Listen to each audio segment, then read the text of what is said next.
tapat, matatag at maaasahan balitang tama at totoo lamang dito sa Pilipinas Network.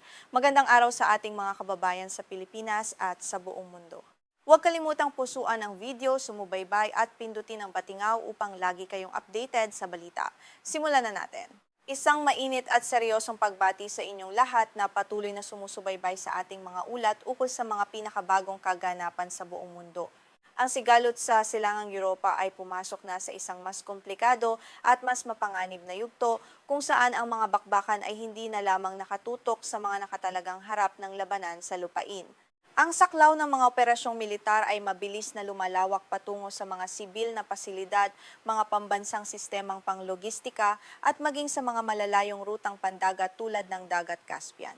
Ang mga kaganapang ito ay nagdudulot ng matinding pagkabahala sa pandaigdigang seguridad dahil ipinapakita nito ang kawalan ng malinaw na hangganan ng labanan sa kasalukuyang panahon. Maaaring itanong ng marami sa ating mga kababayan sa Pilipinas kung bakit mahalagang subaybayan ang mga ulat na ito kahit na napakalayo ng heograpikong lokasyon ng ating bansa sa Europa. Sa ating modernong pandaigdigang ekonomiya, ang mga bansa ay mahigpit na magkakaugnay sa pamamagitan ng mga rutang pandagat ng kalakalan at pandaigdigang merkado ng mga pangunahing bilihin.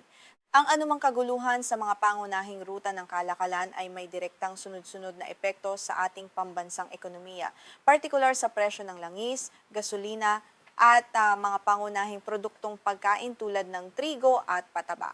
Kapag tumaas ang presyo ng trigo at pataba dahil sa mga abala sa produksyon at transportasyon sa silangang Europa, direktang tumataas din ang gasto sa lokal na pagpapakain ng manok o mga alagang hayop at produksyon ng palay sa Pilipinas na nagpapamahal sa presyo ng pang-araw-araw na tinapay at bigas sa ating mga pampublikong pamilihan.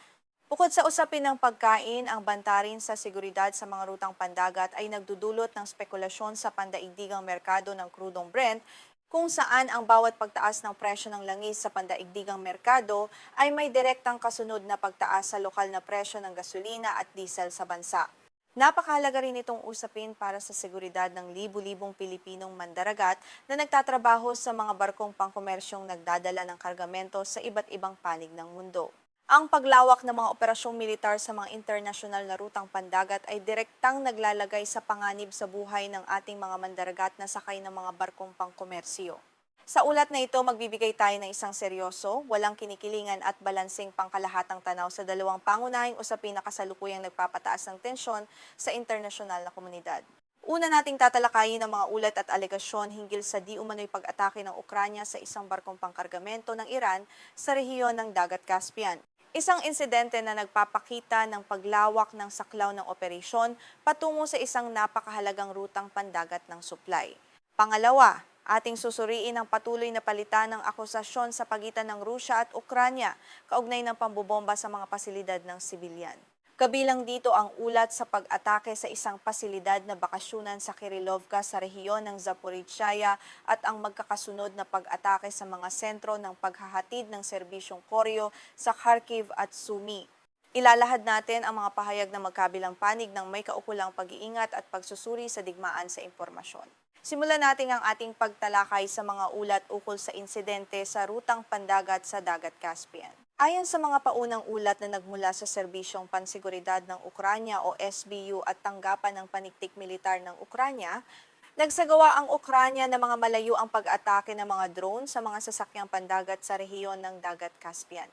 Ang pangunahing target sa naturang operasyon ay isang barkong pangkargamento na ayon sa panig ng Kyiv at sinuportahan ng mga pahayag ni na Pangulo ng Ukranya Volodymyr Zelensky at Ambasador ng Ukranya Yevgen Kornichuk ay nagdadala ng mga kagamitang militar at mga bahagi ng drone tulad ng mga drone na Shahed na ginagamit sa pag-atake mula Iran patungong Rusya sa kabila ng mga umiiral na pandaigdigang parusa. Sa kabilang banda, matinding kinondena ng kagawaran ng Ugnayang Panlabas ng Iran at ni Ministro ng Ugnayang Panlabas Abbas Araghchi ang naturang insidente bilang isang kriminal na gawain at tahasang paglabag sa Karta ng Nagkakaisang Bansa. Ayon sa opisyal na pahayag ng panig ng Tehran, isang barkong pangkomersiyo ang pinalubog o pinasabog na nagdulot ng pagkasawi ng isang mandaragat at pagkasugat ng iba pa. Bilang formal na diplomatikong tugon, Agad na ipinatawag ng pamahalaan ng Iran ang pansamantalang kinatawang diplomatiko ng Ukranya sa Tehran upang maghain ng formal na protesta ukol sa sinasabi nilang pag-atake sa kanilang sasakyang pandagat. Upang maunawaan ang matinding epekto nito, kailangang tingnan ang pananaw sa seguridad na geopolitikal at pananaw sa kaligtasang pandagat ng Dagat Caspian. Ang Dagat Caspian ay isang dagat na napaliligiran ng lupa at pinalilibutan ng 5 bansa kabilang ang Rusya, Iran, Azerbaijan, Kazakhstan at Turkmenistan. Sa kasalukuyang sigalot, ang rutang ito ay nagsisilbing isang napakahalagang rutang pandagat para sa kalakalan at probisyon sa pagitan ng Iran at Rusya. Dahil walang direktang pagpasok o presensiya ang mga kapangyarihang pandagat ng kanluran tulad ng Estados Unidos at NATO sa Dagat Caspian, nagiging isa itong rutang hindi mahigpit na nababantayan para sa supply militar, kung saan malayang na ipapadala ang mga probisyon, mga drone na Shahed, mga bahagi ng misil at munisyon ng hindi nasisiyasat ng mga bansang kanluranin. Bukod sa pagiging rutang hindi mahigpit na nababantayan, ang Dagat Caspian ang pangunahing ugnayang panglogistika ng pandaigdigang hilagat timog na koridor ng transportasyon o sistemang INSTC na nagdurugtong sa Rusya patungong karagatang Indiano sa pamamagitan ng Iran. Pinapayagan ng rutang ito ang Moscow na maiwasan ang mga tradisyonal na makikipot at mahalagang daan ng pandagat at pambansang pagharang tulad ng kipot ng Bosporus o kipot ng Hormuz. Kaya naman ang anumang banta sa seguridad sa rutang ito ay may malaking epekto sa buong balanseng geopolitikal ng rehiyon at sa daloy ng militar at komersyal na logistika. Hinggil sa beripikasyon at mga limitasyon ng datos sa insidenteng ito, mahalagang linawin sa ating mga tagapanood na ang mga paunang ulat ay batay sa mga pahayag ng mga opisyal at mula sa isang hindi kumpletong pinagmulang teksto. Sa kasalukuyan, walang formal na kumpirmasyon mula sa mga malalayang institusyon tulad ng Pandaigdigang Organisasyong Pandagat ukol sa eksaktong oras, eksaktong mga koordinatong heograpiko at tunay na uri ng natamong pinsala ng barko. Kailangang linawin na ang balitang ito ay nananatiling nakabatay sa mga paunang akusasyon na nangangailangan pa ng karagdagang beripikasyon at formal na investigasyon. Nananatiling dalawang magkasalungat na naratibo ang umiiral. Isang lehitimong target na panglogistikang militar ayon sa Kiev at isang iligal na pag-atake sa isang barkong pangkomersyo ayon sa Tehran. Sa kasalukuyang yugto ng reaksyon at pambansang tugon, nananatiling magkasalungat ang mga naratibo ng mga sangkot na bansa. Habang ipinagmamalaki ng Kiev ang tagumpay ng kanilang malalayuang pag-atake laban sa sinasabi nilang target na panglogistikang militar, itinuturing naman ito ng Iran bilang isang iligal na pag-atake sa isang barkong pangkomersyo. Nananatiling alegasyon ang mga ulat habang wala pang pampublikong malayang investigasyon na opisyal na naitala upang magbigay ng walang kinikilingang konklusyon sa nangyaring pagsabog sa Dagat Caspian.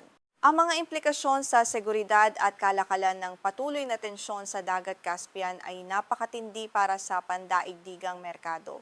Kung magpapatuloy ang mga pag-atake sa mga barkong pangkomersiyong nagdadala ng kargamento sa rutang ito, tataas ang halaga ng siguro para sa pagpapadalang pandagat at magdudulot ito ng malaking pangamba sa mga kumpanyang nagpapadala ng mga kargamento. Ang Dagat Caspian ay isang pangunahing ugnayang geopolitikal sa pagitan ng Tehran at Moscow at ang anumang abala rito ay direktang makakaapekto sa daloy ng mga produkto sa buong rehiyon. Para sa ating bansa sa Pilipinas, ang ganitong mga krisis sa mga internasyonal na rutang pandagat ay nagdudulot ng direktang panganib sa ating ekonomiya at mamamayan. Binubuo ng mga Pilipino ang humigit kumulang 20% hanggang 25% ng lahat ng mga mandaragat sa mga barkong pangkomersyo sa buong mundo. Ang paglawak ng mga operasyong militar gamit ang mga malalayuang drone at mga pagharang sa dagat sa mga bagong rutang pandagat tulad ng Dagat Itim at Dagat Caspian ay direktang naglalagay sa panganib sa buhay ng ating mga mandaragat na nagtatrabaho sa mga internasyonal na kargamento. Dito na tayo papasok sa ikalawang pangunahing paksa ng ating ulat, ang palitan ng akusasyon sa pag-atake sa mga pasilidad ng sibilyan. Sa nakalipas na mga araw, nagkaroon ng matinding palitan ng pambabatikos ang Rusya at Ukranya kaugnay ng magkahiwalay na insidente ng pambobomba na nagdulot ng malaking pinsala at pagkawala ng buhay ng mga sibilyan. Ang mga insidenteng ito ay nagpapakita ng tumitinding epekto sa mga sibilyan at palitan ng sisi sa magkabilang panig ng digmaan. Isang pampublikong pahayag ang inilabas ng gobernador na kakampi ng Rusya sa okupadong bahagi ng Zaporizhzhia na si Yevgeny Balitsky kaugnay ng isang pag-atake sa magdamag.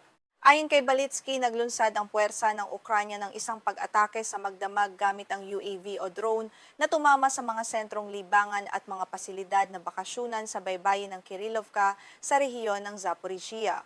Ang Kirillovka ay isang kilalang bakasyunan sa Dagat Azov na ayon sa mga opisyal na kakampi ng Rusya ay isang lugar na para lamang sa mga sibilyan at walang direktang pasilidad ng militar.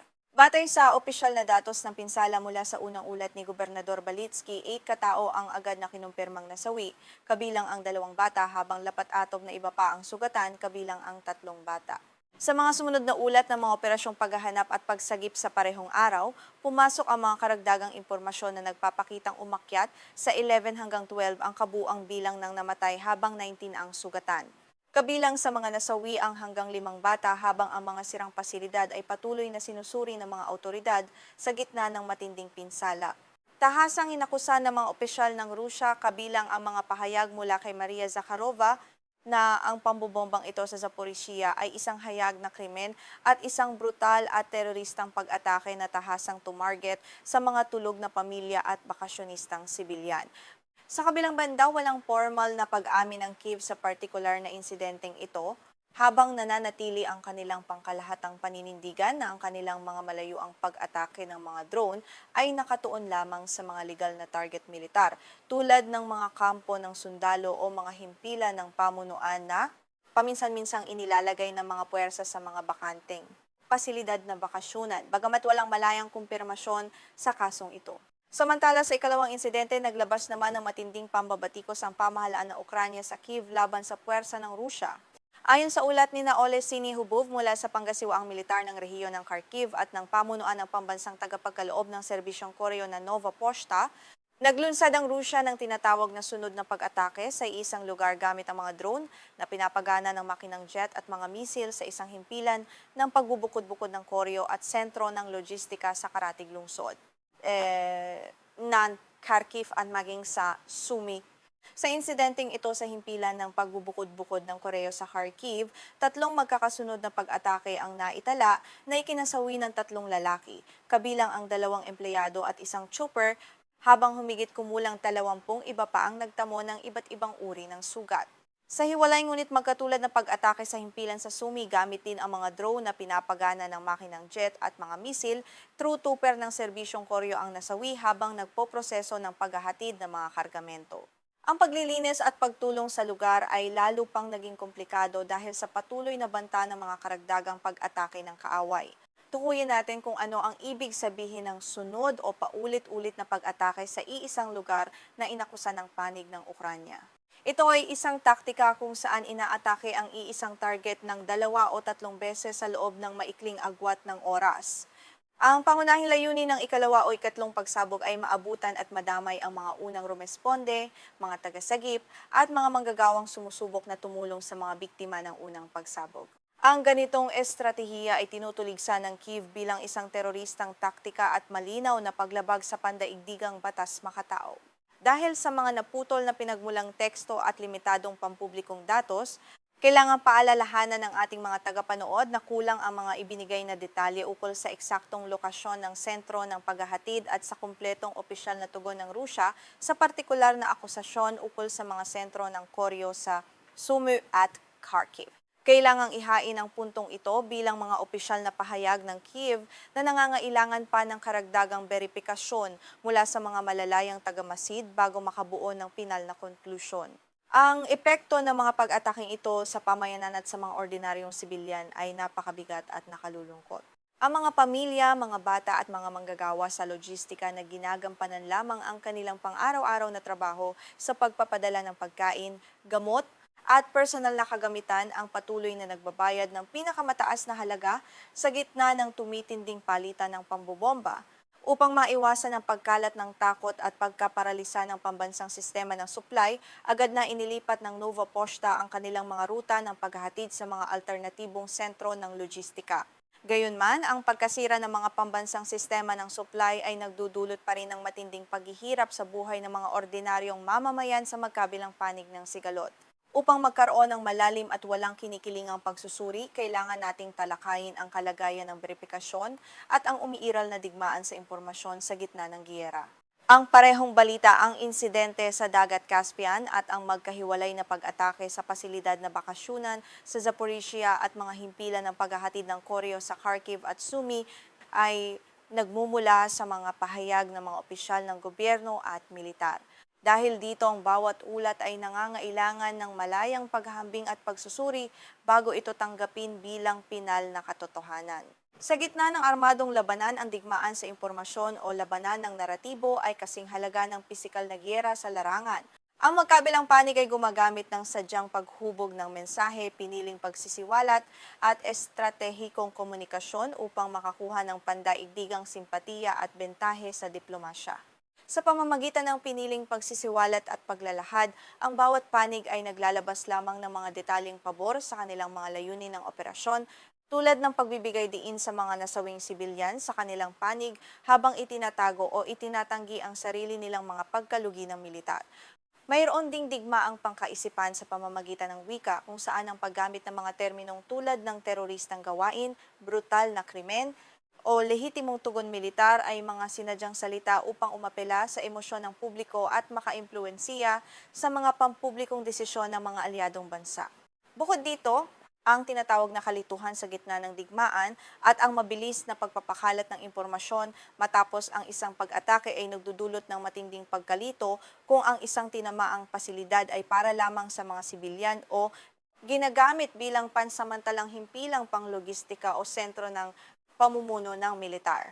May mga matitinding hamon din sa malayang beripikasyon sa mismong lugar ng insidente. Ang kakulangan sa aktual na pagpasok dahil sa patuloy na pambobomba at mga nakatagong harap ng labanan ay nagpahirap sa mga malalayang mamamahayag, mga tagamasid ng nagkakaisang bansa at mga tagamasid sa karapatang pantao na makapasok agad sa mga sirang pasilidad sa loob ng unang 24 hanggang 48 oras.